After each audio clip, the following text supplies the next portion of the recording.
Hello everyone, this is Mr. Matt again. I'm going to read you a story called Tell Me Something Happy Before I Go to Bed.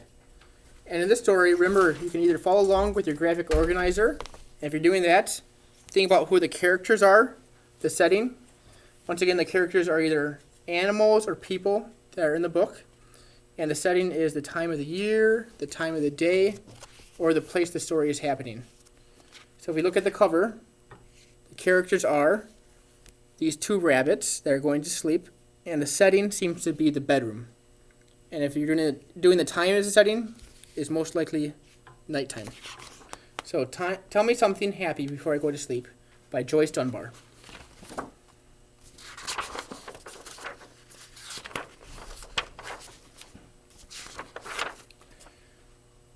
Willow was tired, so Willow went to bed. She laid with her pillow this way and that way and another way, but Willow couldn't fall asleep.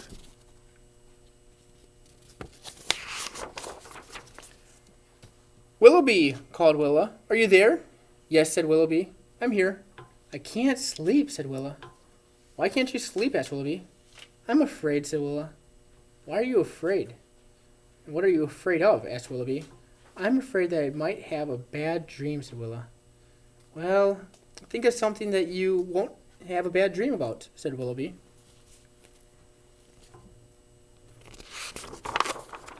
So Willa tried to think of something happy, but she couldn't. "Willoughby," called Willa, "are you still there?"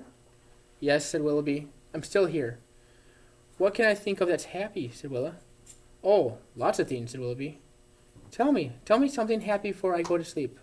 Willoughby thought for a moment. Then he said, "Willa, look under your bed."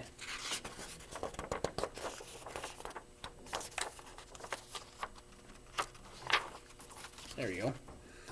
So Willa leaned over and looked under her bed. "What do you see?" asked Willoughby.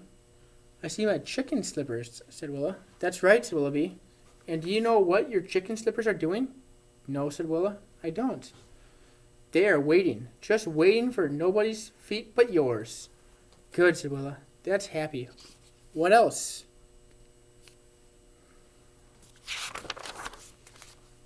"What do you see in the chair?" asked Willoughby. "I see my blue and white jumpsuit," said Willa. "Do you know what the jumpsuit is doing?" asked Willoughby. "No," said Willa, "I don't." "It is longing, just longing for tomorrow, when you will jump out of bed and put it on." "Good," said Willa.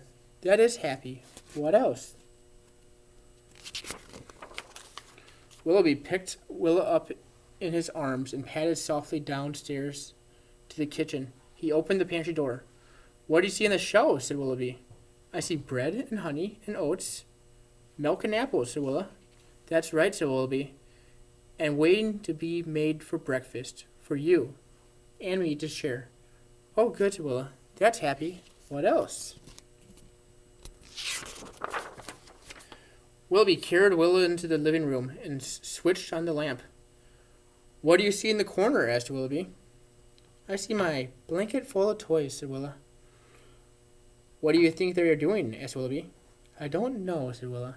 "They are dreaming of tomorrow, and the games you are going to play." "That's very happy," said Willa. "What else?" Willoughby carried Willa to the window and opened the curtains wide.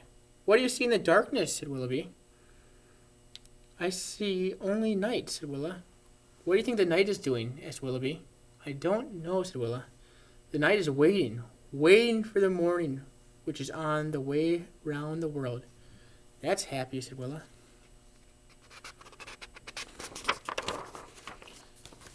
"The morning is waiting too," said Willoughby. "What for?" asked Willa. "Oh, lots of things," said Willoughby. "What things?" asked Willa.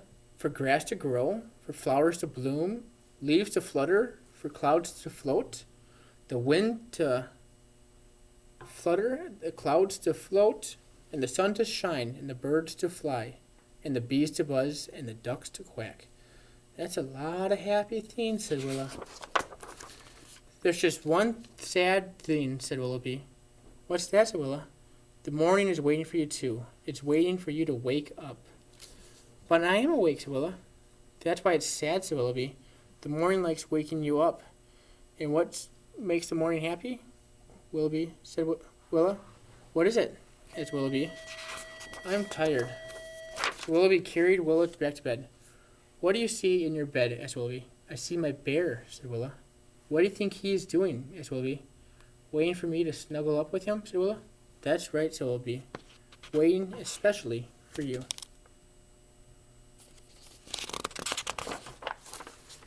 And when the morning comes and wakes me up, you will still be here, asked Willa. I still will be here, said Willoughby. Good, said Willa. That's the happiest thing of all. Good night, Willa. But Willa didn't answer. She was sound asleep.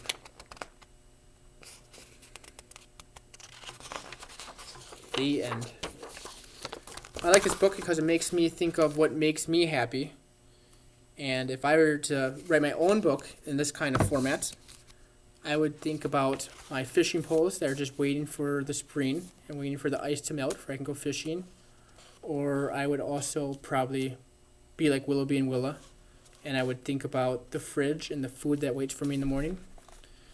And I would think about a lot of my family members, as I know you guys would as well. If you guys ever want to read a book with me or need to contact me, feel free, and I can call you up, or we can do a Google Hangout, and I will read a book with you, and you can go over a comprehension sheet together. I hope everyone is doing well. Always feel free to contact me, and we miss you a lot here at LaPorte. All right, have a good afternoon or a good morning. And also, make sure before you go to bed tonight to think of something that makes you happy.